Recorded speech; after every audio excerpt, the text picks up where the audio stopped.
ministry as leadership.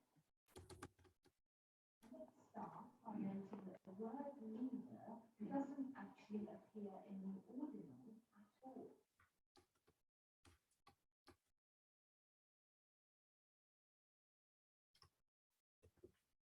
In relation to royal, military, or political rulers. New Testament writers consistently avoid using words associated with these kinds of power to describe the church's ministry and leaders. An English translation followed suit until the publication of the New English Bible in 1961, which first introduced the ministry. In 1 Timothy 3, verses 1 to 2, whereas the RSV had spoken of bishops and those who aspire to the office of a bishop, the NEB, the New English Bible, spoke instead of our leader or bishop and those who aspire to leadership. And this was a marker of things to come and of a burgeoning interest in the theme of leadership and of borrowing from secular models of leadership. These became very popular in 1960 onwards. So having not been used in the BCP, the term leader did then appear in the 1980 Alternative Service Book. And from then on, talk of leadership has been an essential element in discussion, certainly about ordained ministry, but also increasingly about lay ministry also. A related term, hegumenos, which is one who leads, is used of church leaders in just three passages in the New Testament. In Hebrews 13, verses 7, 17, and 24, if you're interested. In Acts chapter 15, verse 22, and in Luke chapter 22, verse 26. And it's this latter passage which is, I think, absolutely crucial for our understanding of Christian leadership. In the passage, you may well remember, Jesus is responding to a quarrel among his disciples about who should be the greatest. And he says this, the greatest among you must become like the youngest. And the one who leads, like one who serves. So what I notice here is that Jesus doesn't forbid the use of the term leader, but he does offer a radical redefinition of it. And so right from the start, what you might well call the paradox of Christian leadership. And we must always remember our roots. Even as we talk more and more of leaders, as those whose task is to be visionary and to develop strategies, even as we talk more about growth and mission, and even as we borrow known and language from the secular fields of leadership and management, we need always to remember this extraordinary paradox. The Christian leaders are called to be servants. You and I are to be servants, and that has to have an impact on how well-being and the need for sustainable ministries. If we lose sight of that, our cultural pieces get sidetracked, we lose focus, or have false or unrealistic expectations. And before ending this section, just a few simple things for us to hang on to as we go on to explore our role as leaders and ministers and how we might take the idea of looking up. And just to say that from here on, I'm going to use the terms leadership and leadership. So closely linked for us to that notion of service and servant. So here are a few simple things just to hang on to throughout the the Faith and Order Commission of Church England produced a report called Senior Church Leadership, a Resource for Reflection. We search it out and read it to find it at the time. In it, they suggest that we should always involve leadership. God is at the apex, and the other two angles represent the leader and the people. Leadership is always of God, and it always involves God's people. Leadership is never just about the individual, but always about community. Secondly, leadership or ministry is not sought, but often we forget this. How often do we talk about my vocation, my calling? Leadership is never sought, but given. It's the work of discernment, which is, of course, both for individuals, but always also for the church. Hence, the fact that we have acts and selection processes, and so on. Thirdly, ministry is never about power, but about what might be termed authority from below. The kind of authority demonstrated by Jesus as he knelt to wash his disciples' feet, and as he followed the path of suffering which took him to the cross. Some ministry is costly. It's about putting the needs of others first, acting in the service of others, even when that means putting ourselves in the way of danger. And this is the kind of leadership that we might see from other vocations as well, from doctors and nurses and fire officers and policemen and so on. And we've seen a lot of this during the pandemic in particular.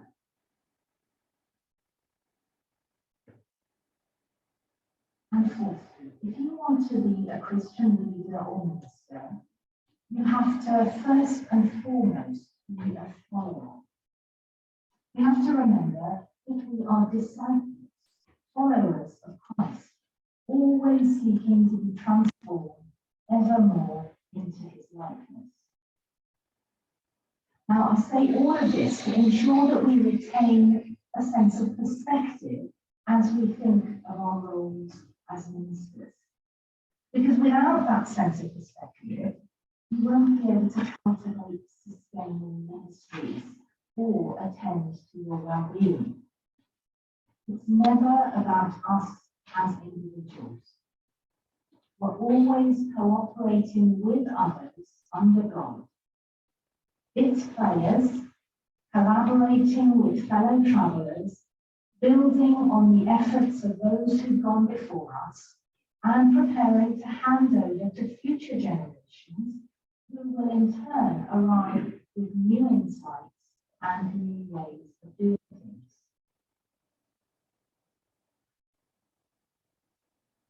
So, moving on now to think a little bit more about how we might cultivate sustaining ministries, or to use other language, how you might ensure that you stay whole, how to keep your soul and spirit intact, whilst also being a sustaining presence for those who you serve. Now, there are any number of ways that I could have approached this section, and any one of you probably would have approached it differently.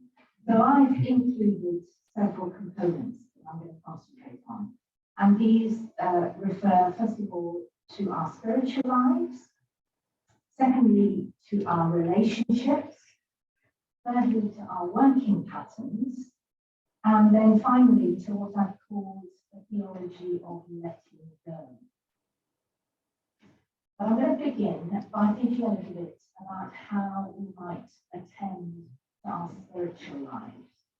And this comes first and foremost because, in a sense, it is the rock on which everything else is built. And in a way, it's obvious. I hardly need to mention it. We are church leaders and ministers. Attending to our spiritual lives is of great significance and And yet, frighteningly, it is, research will tell us, one of the first things to go amongst clergy who suffer burnout. Tending to your spiritual life is the most important thing you might do, and yet it might be the first thing that you lose if you don't attend to it. Because spiritual development doesn't happen automatically. We each need to be intentional about it, and I'm afraid there are no shortcuts. It is a discipline, and at times it's deeply challenging. As ministers, our primary task is to bring ourselves before God in prayer and in worship, and to pray for those in our care. If you had to summarize in one sentence what we're about, that, I suggest, is it. This is what provides the cornerstone on which everything else is built. Prayer opens us up to God. It makes us play in the hands of the potter, to use a reference. It allows us to bring all that we are, and it provides space for us to grow and learn, to be shaped and transformed, and to be reshaped and transformed again. And I can't really say this strongly enough. Develop disciplines that'll see you through the rough times, because it won't always be easy. If you haven't already discovered that, you will at some stage discover it. There will be dark and difficult days and times. And for those times, you will need to rely on the habits that you've already created to uphold and to carry through. That is one of the gifts of the baby offices. When we have no words of our own, they provide a framework to sustain our weary hearts. But it isn't instantaneous, hence the fact that you have to be disciplined and you have to put in the daily labour.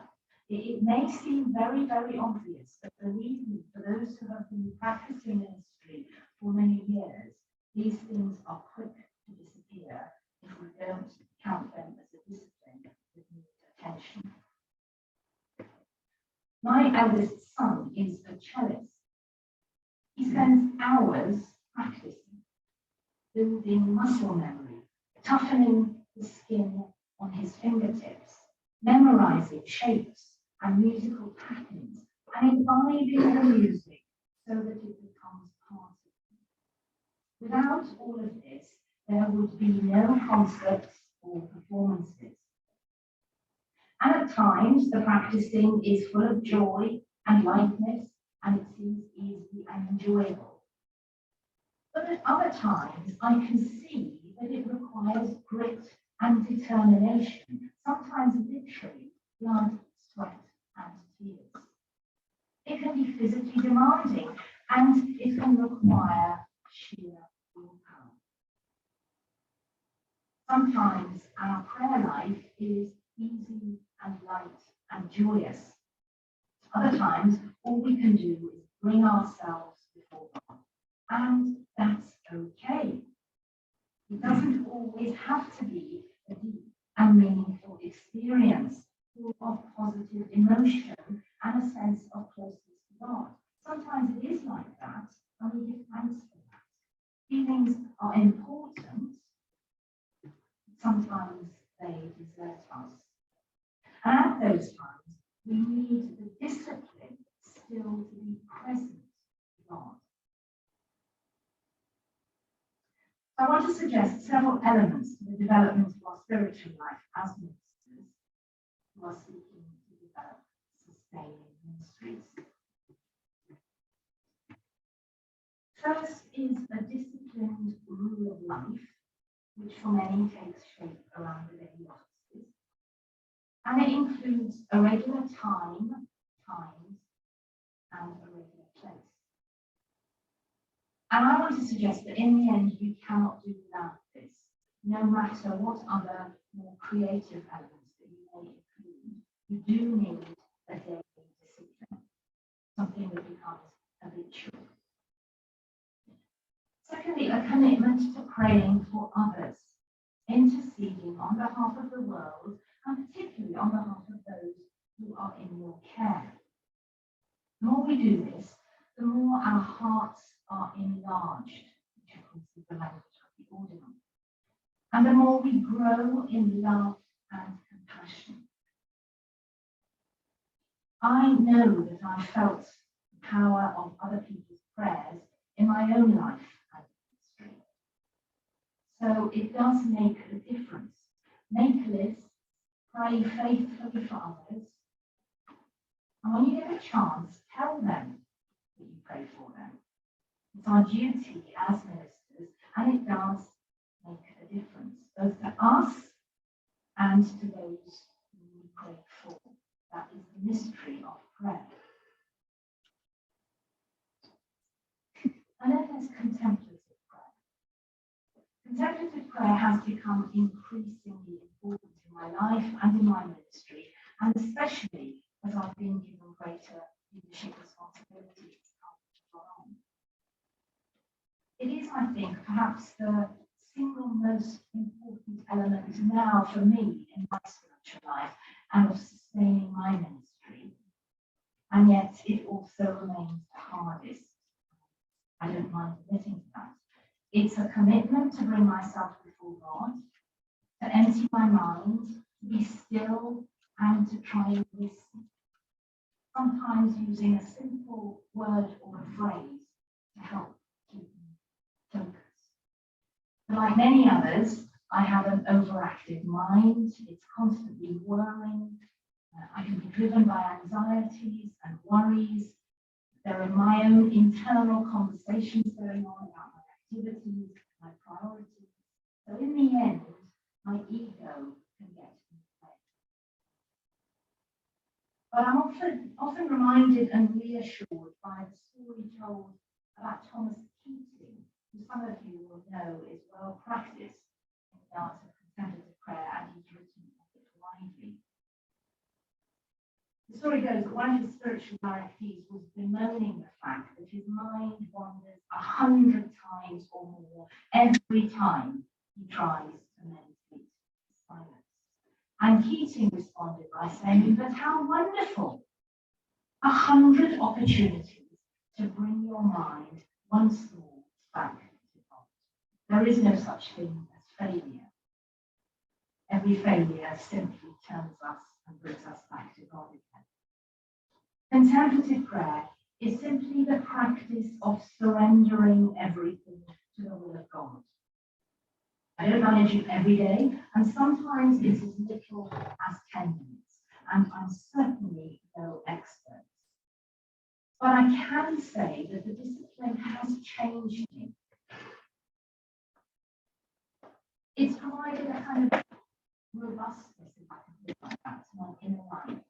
It's definitely made me less anxious, and it's given me new depths of understanding about myself and my thinking. And I do commend it, but do beware, it's not a quick fix, and it takes a lifetime to nurture. Under this section of spiritual development, I want to include also reading as an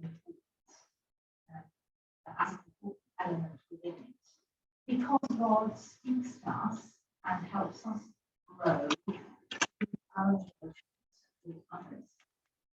So reading is a catch-all term for saying stay interested in the lives of others, in the experiences of others, and in the thinking and viewpoints of others. If you stop reading, if you stop staying interested, your preaching will begin to suffer, and you're likely eventually to begin to churn out the same old stuff. You will begin to feel lifeless, probably yourself, as well as others also. And that's the warning I'm conscious about. If I don't take material in, I only have so many listening share out. So read often and read widely. Doesn't have to be highbrow or scholarly, but stay connected with and interested in the thoughts and experiences of others, whether it's through fact, fiction, poetry, prose, or conversation, both in the church, but also with those who think of themselves as outside the church, the wider world. And of course, it goes without saying, keep the reading of scripture at the centre of the wellbeing. Seek wisdom in understanding its relevance amidst the many challenges that we face in contemporary life. And so I also want to suggest that it's worth engaging with what I call the silences of scripture. Those gaps, those unanswered questions for so many of life's conundrums. The spaces that perhaps we dare occupy only with guidance from the Holy Spirit.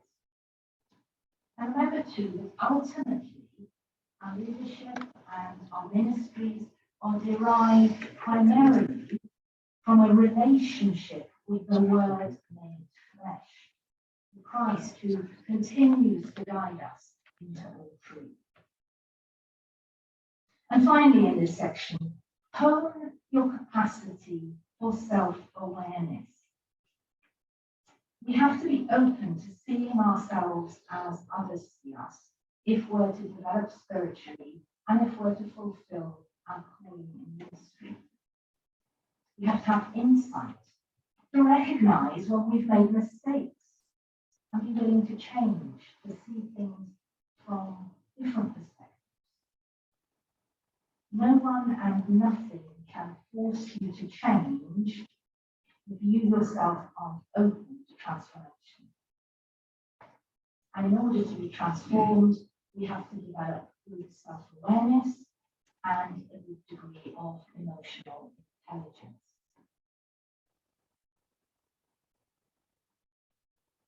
So moving on now to think a little bit about developing healthy relationships. Now, obviously, this is connected to the development of spiritual life, which is concerned primarily with our relationship with God, and we're getting to know ourselves better. But all kinds of relationships are a key part of ministry. We've already said God works through other people, and our relationships are part of what makes us human. And they too have to be fostered and tended and given due attention. We and others to thrive. But again, you have to take responsibility for this. So I'm going to share with you what might be a few obvious pointers, more by way of reminding ourselves of these rather than expecting. So use the support structures that are in place for you.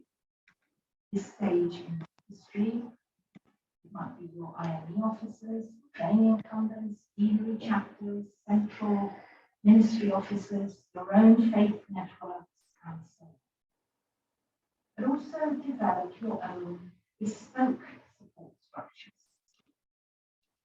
A little bit like your prayer life, they have to be in place for when you really need them. So invest time in cultivating them. They won't happen magically. They won't grow of their own accord. Ensure that you have a wise spiritual director, by whatever name you call them. Search out a supervisor or a mentor, someone who will encourage you, but will also challenge you and be honest with you. And give time for family and friends. Never, ever forget that. Enjoy life in all its fullness. Laugh, have fun, take yourselves lightly, and know your place in the scheme of things. Next, I want to suggest that we all need to develop the capacity to listen deeply. When I was preparing for my ordination as a bishop, I came across a saying which is attributed to St. Ignatius, which has remained with me ever since. It's difficult to practice, but it's remained with me. Bishops are best when they're silent. Amidst the constant demands to speak, I've tried in different ways to incorporate listening into my ministry. And listening isn't just hearing what we want to hear, but really hearing what's actually being said, understanding it, and then having the wisdom to know how and when to respond. Sometimes silence is the key. Otherwise, we simply become those who react. And reactive ministry is one in which you can easily lose your way, and it's very unlikely to be sustainable because it will exhaust you.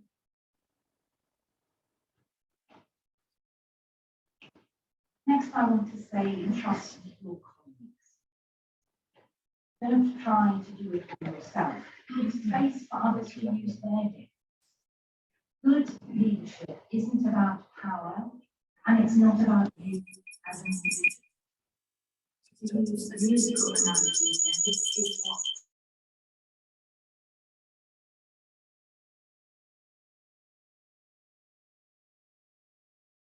me in total.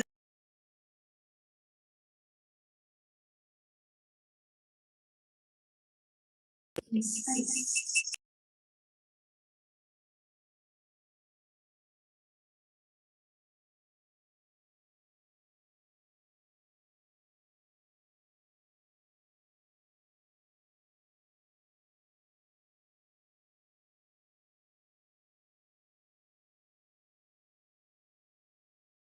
Likely feel pretty lonely, but it will sure as hell be easier if you've developed trust.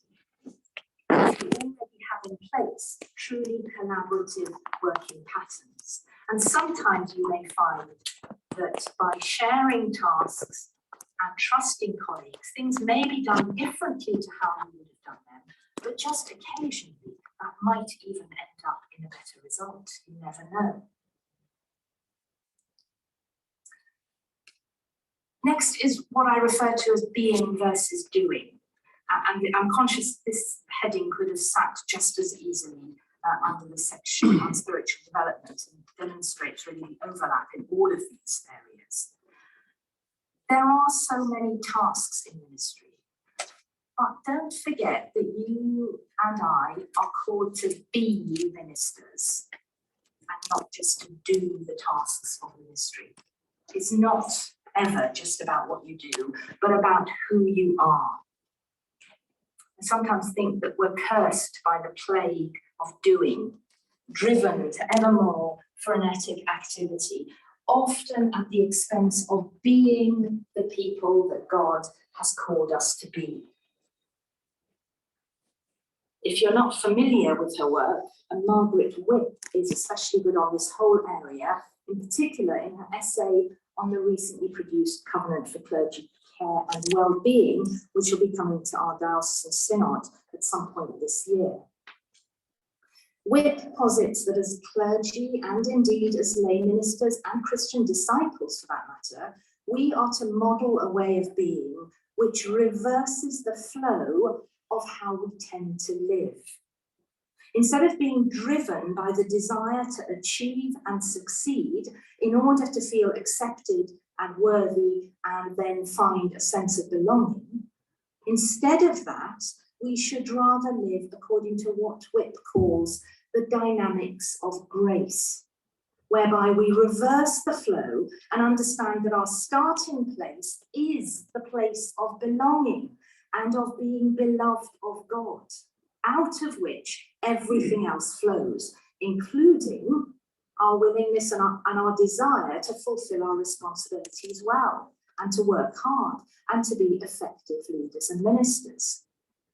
But it reverses the flow. The starting place is that I know I belong, I know I'm loved. It's not that I need to achieve these things in order.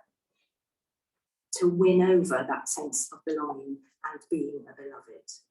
This, more than anything else, lies at the heart of well-being and sustaining ministry, if you like. That knowledge. It is the most profound element to get right, and perhaps amongst the most elusive. To know that you're loved and to relinquish the need to achieve and to control in order to prove yourselves, whether it's to yourself, to others, or to God. Modelling how to be is perhaps the Christian minister's greatest gift to the community and the church's greatest gift to wider society. And yet again and again, the gravitational force of our desire to achieve and be successful proves too strong, and we struggle to dwell in that place of belonging. Next, I want to talk a little bit about working patterns, and here I use the term blend versus balance, and I'll say a bit more about that in a minute. As people began to become aware of levels of clergy stress and burnout, initially anecdotally, and then probably in the last, 20 to 30 years, more on the basis of findings from research, there's been increased talk in the church about ensuring a good balance between work or ministry on one hand and leisure or personal life on the other. And there's definitely something in this. It is important to pay attention to clergy as people with other elements to their lives, as well as the demands and responsibilities of ministry. And we've probably always been slightly more aware of this with lay ministers, even though we may still have placed unreasonable demands and expectations on them, and crucially shown very little interest in their lives and responsibilities beyond the church. At any rate, some years ago now, theological colleges and training courses did begin to address this issue, and they began talking, for example, about dividing the working day into 3 or sometimes into 6 chunks. I don't know whether that's still a thing in courses or training institutions, but it certainly was up to about 5 or 6 years ago. And the idea was to set clear boundaries, try to work within certain hours and keep the others free.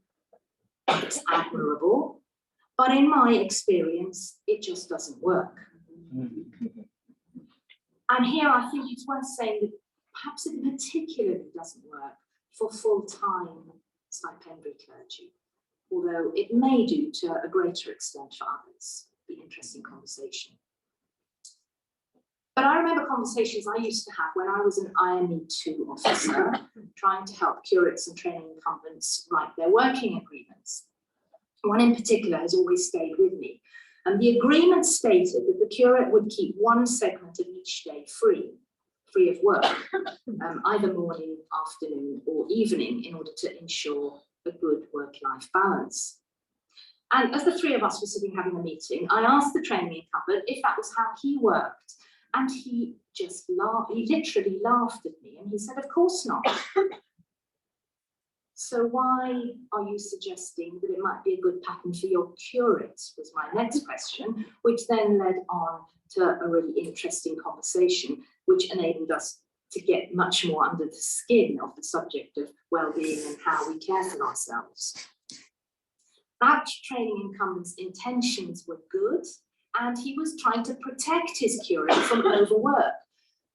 But I think inadvertently, he was almost setting her up to fail, because ministry in the end can't be squeezed into such clear and precise patterns. So for myself, I prefer to talk about healthy blends and good rhythms over time, rather than to pursue perfect balance across every day. The truth is, in church life, you will have quite a lot of control over your diary. It may not feel like it, but compared to many other roles and professions and so on, I think it's true. And so it's your responsibility, with guidance and support, particularly in the early years, to find an approach that's both sustainable and allows you to fulfill your responsibilities, as well as one that attends to your well-being. In the old days, ministry was often totally unboundaried. I'm a clergy daughter. Some of you here may be clergy children or grandchildren or whatever. You may well know what I'm talking about. And as a result, individuals and their families did sometimes suffer. Occasionally now, I wonder whether we're at the risk of going too far the other way, encouraging the setting of boundaries that, if we're not careful, become inflexible and rigid. Instead, I want to suggest we need to cultivate the space in between. And we need, again, a favourite word of mine, we need wisdom to know when to be flexible and when to be more boundaried. Just like Jesus did with the crowds. Sometimes he responded to their needs, and at other times he drew aside and deliberately avoided them. There will be days when you have to work really hard. Sometimes there'll be really busy weeks, and perhaps even occasionally a busy 2 or 3 weeks on the trot.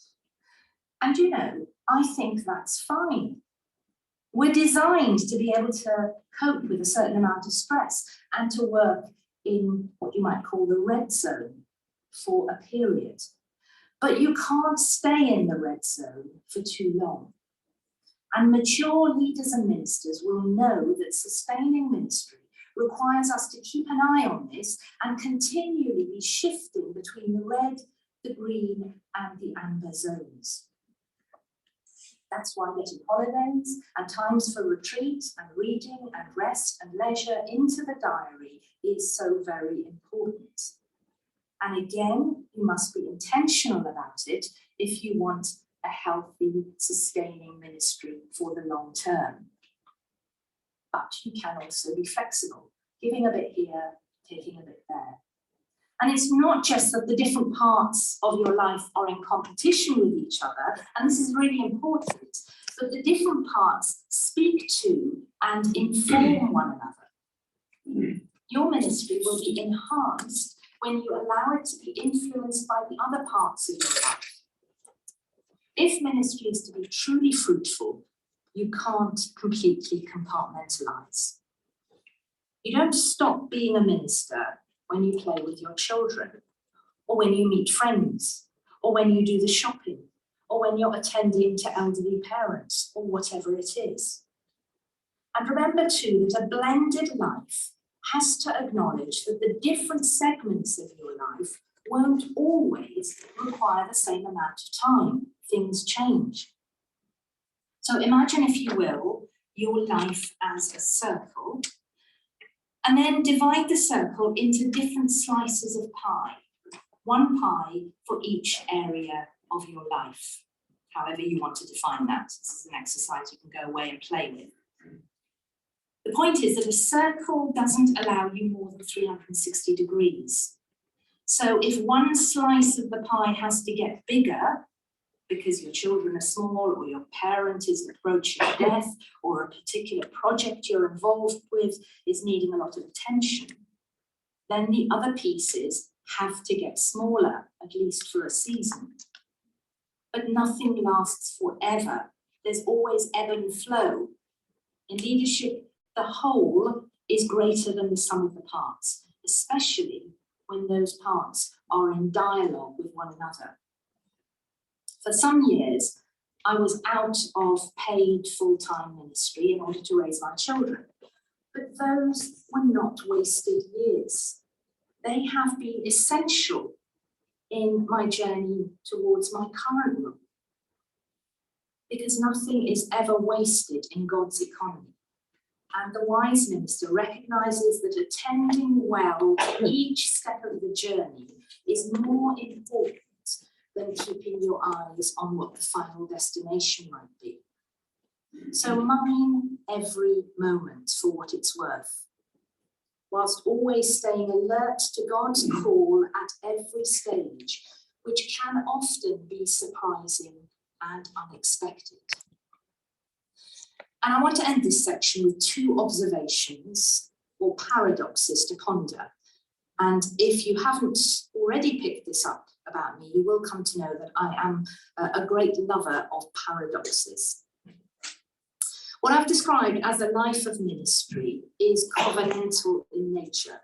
It's not a contract bound by a set of rigid rules and regulations, but the introduction of common tenure and clergy terms of service and working agreements, which came in around 2011, do make it more difficult to think covenantally, I think. And additionally, there are increasingly anxieties about disciplinary measures if we get things wrong. For example, in the whole area of safeguarding. I know that that is true because I feel it myself. So here again is a paradox, and one which we must continually navigate between freedom and covenant on one hand, and discipline and responsibility on the other. And secondly, another paradox between our duty to look after ourselves and attend to our well-being on one hand, and our calling to live lives of sacrifice, giving of ourselves without counting the cost on the other hand. Sustaining ministry means being ever watchful and mindful, steering and circumnavigating the challenges this poses with wisdom, with gentleness and compassion, both for yourselves, but also for others. And finally, a theology of letting go, or you might call it living better with uncertainty and complexity. Now, I'm someone who likes clarity, and I've come to recognize that the more clarity I have in my working life, the better I feel able to fulfill my responsibilities. But there's a tension for me because theologically, I'm committed to the idea that we have to learn to live faithfully, even or especially when there is uncertainty or lack of clarity in our lives. And more than that, I've come to realize that control is in fact an illusion which contemporary society has made us think we can have if we earn enough or work hard enough. Although it's fair to say that the pandemic has probably brought that into question for many people. As a Christian and as a minister, my task is to be faithful, however uncertain or complex times and circumstances around me might be. I'm not in this just for when it's easy and smooth. Of course, we have to make plans and take responsibilities where we can, but the rest we must surrender to God in the sure knowledge that clarity does eventually emerge in God's time and not in ours. It is not for us to control the future or to feel that we are clear about our plans for the future, but rather to keep our eyes on God, who leads us one step at a time. My daily pattern of contemplative prayer helps me to practice surrender to God in all areas of my life, trying to say to God, I don't know what the future looks like. I might be living with all kinds of complexities and uncertainties, but it's okay because it's in your hands. Not long ago, I was involved in the process of appointing a new CEO for a charity that I'm involved with.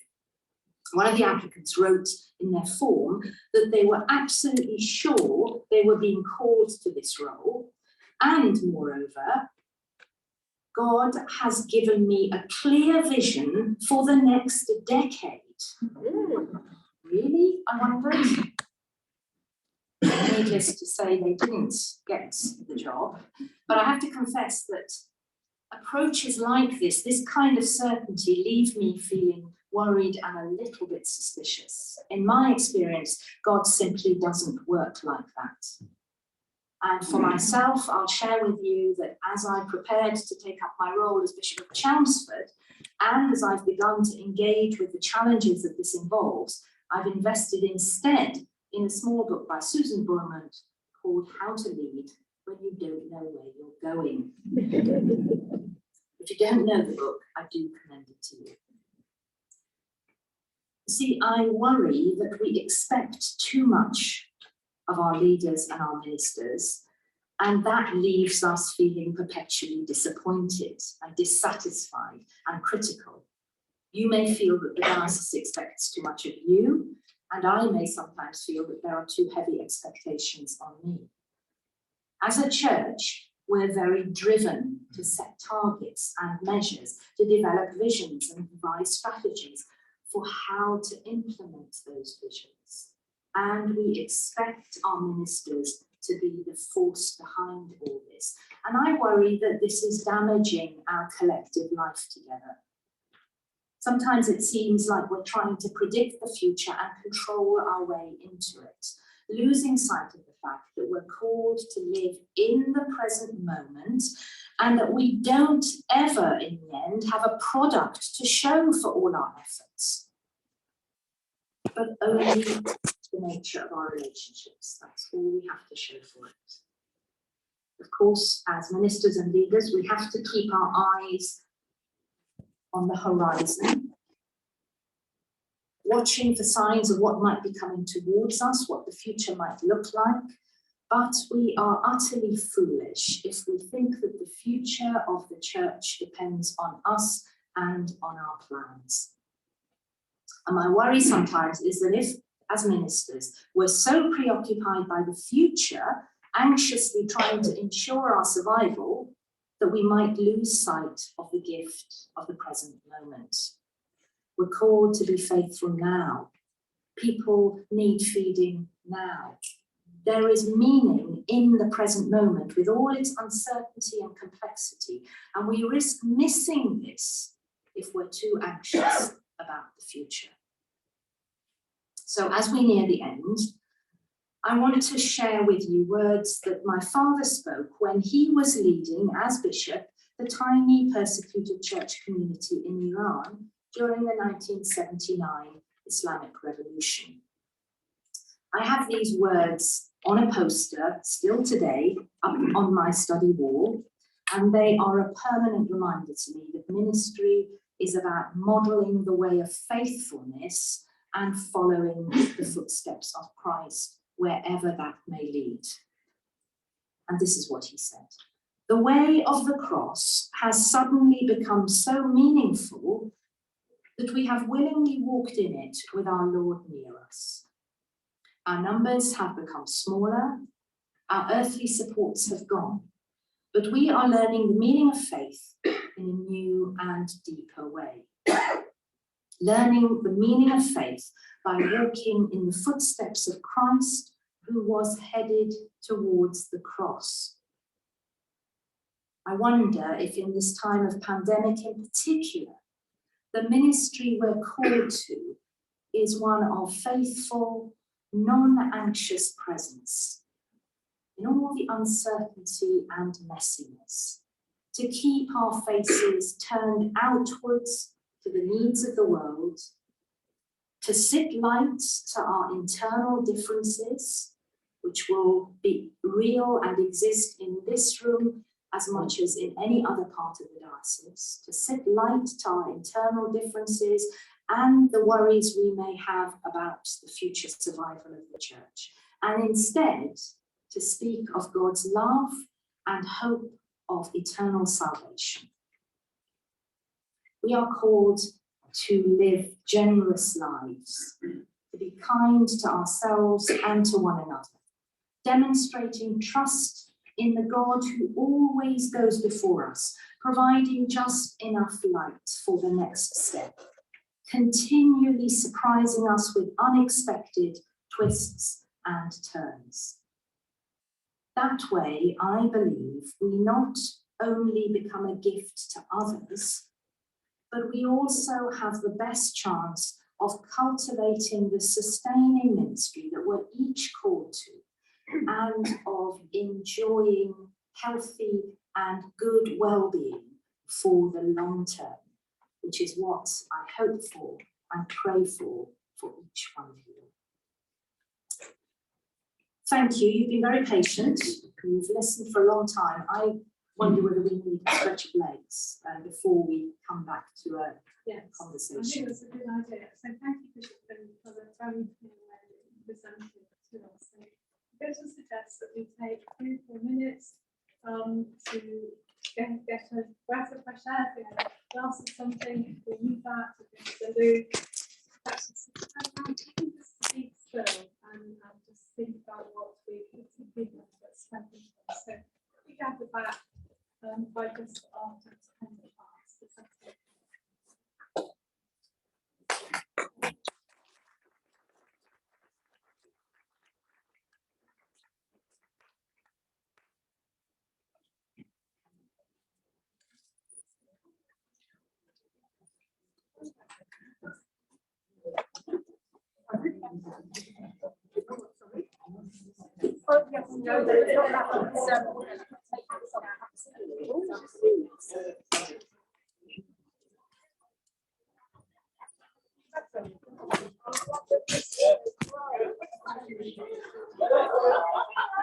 Yes, we never have a chat.